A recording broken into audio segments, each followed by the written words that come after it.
problem is that the body has too much cholesterol, so it has to figure out how to get rid of it. And that's where the liver comes into play.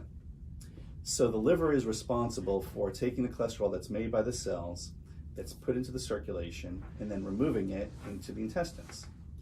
And there's several challenges when that happens. Number one, as I mentioned, cholesterol is a fat, and the blood is liquid. So how do you get a fat and liquid to mix together? That's the whole chemistry experiment. Right. So the body's able to do that.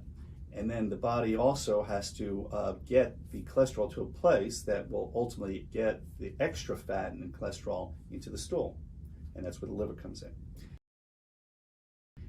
And as we know, we're in an obesity epidemic. We have rich foods, we have too much to eat as a society.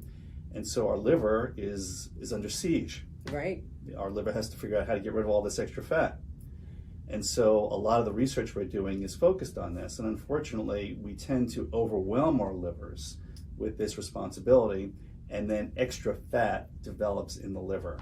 And then ultimately that becomes a source of disease and problems for a lot of people. How does something like fatty liver disease go undetected for so long? It's a great question. So our liver is a very robust organ with a lot of extra capacity. Ultimately, if we abuse it enough, we will use up all that capacity. But during the course of one's life, you may be causing some liver problems and not even know about it because of this extra capacity.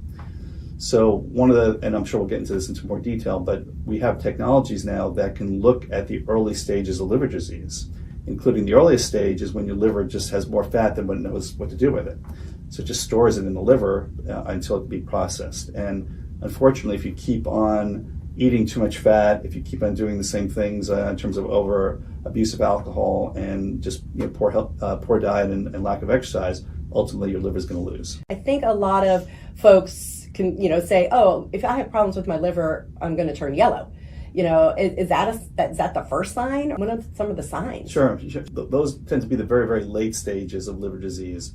And that can actually happen when you have an obstruction of the biliary system. So if you basically accumulate bile in your body, that's what turns you yellow. And it's called jaundice. So there could be obstructive issues that are not specifically related to the function of the liver, but more the pipes between the liver and the intestine. The other thing is that ultimately the yellowness is due to the metabolism of hemoglobin.